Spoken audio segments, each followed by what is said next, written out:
Saturday morning and I'm going live. I'm doing my live back in my favorite live oak forest, as you can see behind me. Um, my schedule was a little bit changed the past 6 months because I was going down to my community supported agriculture farm and picking up fresh organic vegetables every Saturday morning. So I wasn't doing the lives. Hi there, Randy, Daphne. Um, Yeah, so I thought I would just touch base from this wild, wild world of veterinary medicine. A lot's been going on just in my house call practice and consultation practice alone, but I'm also trying to take a break and hide out from the world because I've got a big writing project I'm doing.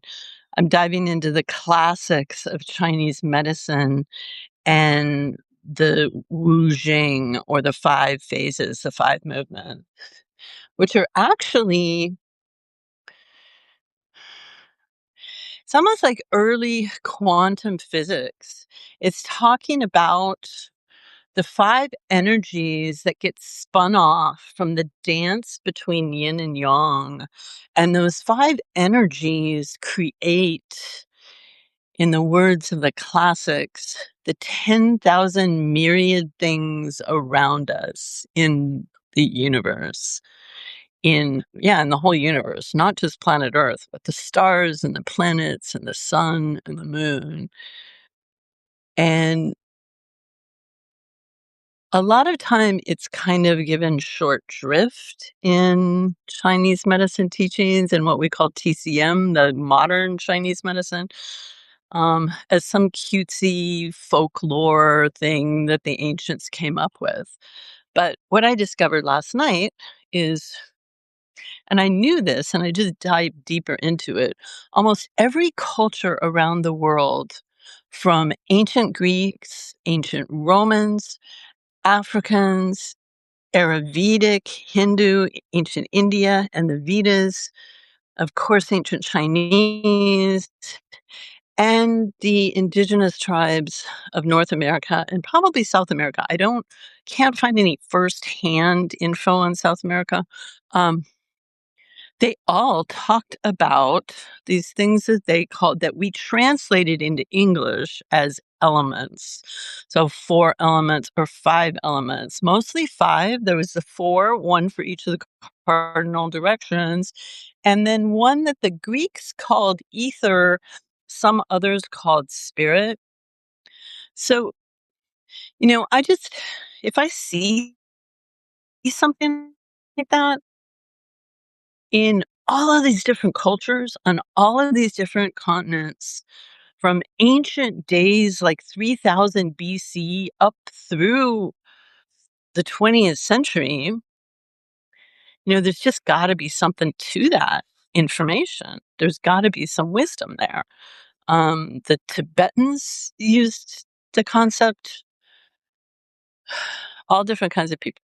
So I'm really diving deep back into some old, old stuff, but it's really fun. And it's something that we could all experience.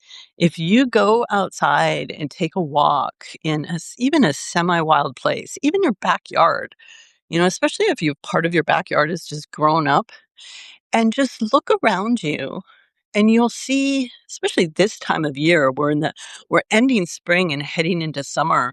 So the element associated with springtime is, and this is the easiest way to see them, is seasonally.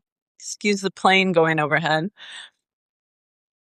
But you see these trees and these plants and these, like, I'm looking in front of me right now and I can't count like 10 different colors of greens, and the buds you can see over my head, the fresh green buds coming off of these live oak trees, and the little tiny bud that's pushing forth out of the branch, or the seed that's pushing through that seed coat and pushing through the earth all the way up to get that sunlight. Um, that's wood energy. That is the chi of wood. It's that yang pushing forth towards the light, right? Then we get into summertime, which is governed by the fire element. And the fire element is the blossoming. It's once that greenery starts growing, then we get the flowers popping out.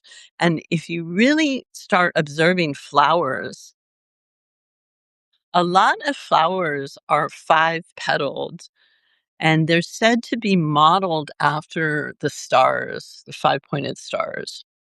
So anyways, in summertime, we get all of the flowers blooming and the fruits starting to come on, right? So we have the flowers be productive. It's summer and fire is a social element. You want to go out. So like social in nature, we have the bees buzzing around all the flowers and visiting one another.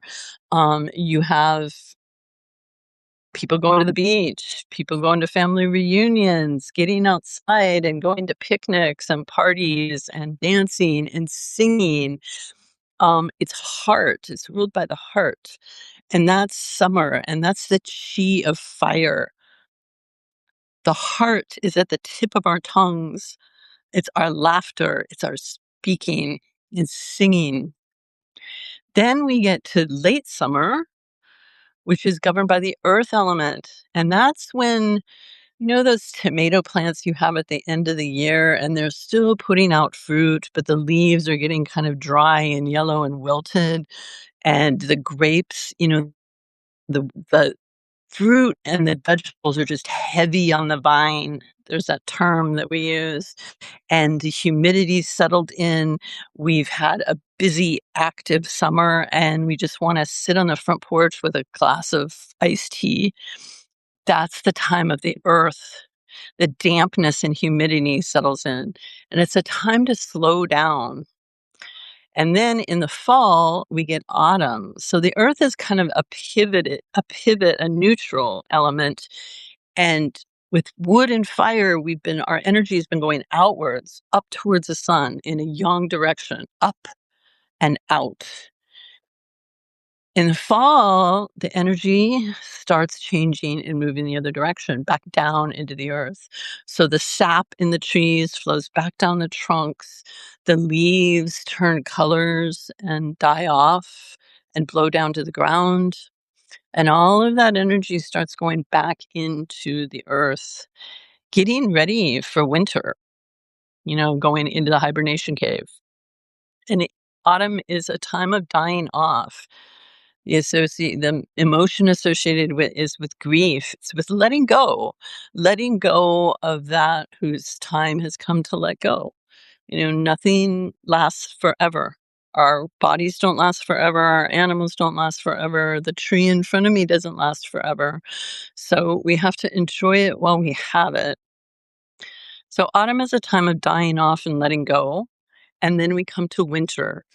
And winter is cold and hibernating, and that's when we should be in our caves next to the fire and the hearth and the candlelight, sleeping, napping, sipping on bone broths, and resting, and conserving our energy and restoring our energy before springtime comes around again.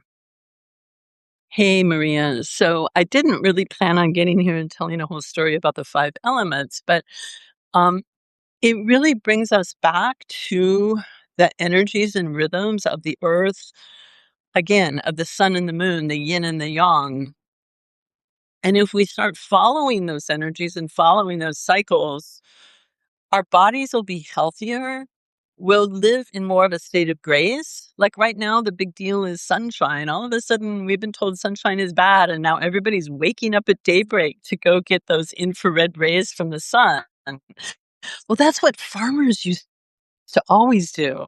What they said in Chinese is you go to sleep, your body should be laying horizontal by 9 o'clock, and then you wake up with the sunrise. Now, for a lot of people that works, have kind of backward biology, and I really like the darkness. I like the dark of the moon. I like staying up late at night. I like sitting out under a full moon. And I really like just luxuriating in that dark, quiet time. So that's okay as well. So that's what I have to say about what I'm working on. Hopefully, I am going to turn it into a book, because of ways that you can live seasonally along with your animals and how you can watch your animals and how they can teach you how to live seasonally so that we can get back to a natural rhythm on this planet. Um, a big part of it is turning up the screens too. But if we can keep ourselves healthy, then hopefully we will not have to partake in the broken down human and veterinary healthcare system that we have right now. And it's really sad. I'm seeing so many people unable to afford veterinary care, unable to afford the high insurance premiums to get veterinary care. And then when they do go into the veterinarian and they're spending upwards of $1,000, they're not getting anything that really helps their animal, or that vet is just referring them to a specialist, which is twice as much. So, trying to put out ways people can keep their animals and without having to go to a vet. Number one is good nutrition. Spend your money on good nutrition. It's going to save you money in the long run. It's going to give you a healthier pet. It's going to save your nervous system so that you don't have to be so stressed out when your animal gets sick. Also, minimizing vaccines, only getting what is necessary, using titer tests to tell if they need a booster or not, and pushing back on your breeder, pushing back on your house, on your dog walker, pushing back on your groomers, saying, listen, educating them about why your dog is covered with vaccine titers and doesn't have to have the vaccines. We have to push back, each and every one of us. If your groomer or your boarding facility gets 10 clients a day coming in there saying, listen, my dog has positive titers, they're covered, they don't need an additional booster, they're going to start having to wake up and say, oh, wow, maybe there's something to this. Okay. So educate, educate, educate. And if you guys need any help with your animal, I'm doing phone consultations, Zoom consultations. I can get you headed in the right direction. I can give second opinions on diagnostics and things like that so that you can get things straightened out and hopefully balanced out and in a better place. Okay. So have a great weekend. I am going to take Buddy back home and get back to my writing desk and keep on writing away. And we'll talk to you all soon. Thank you.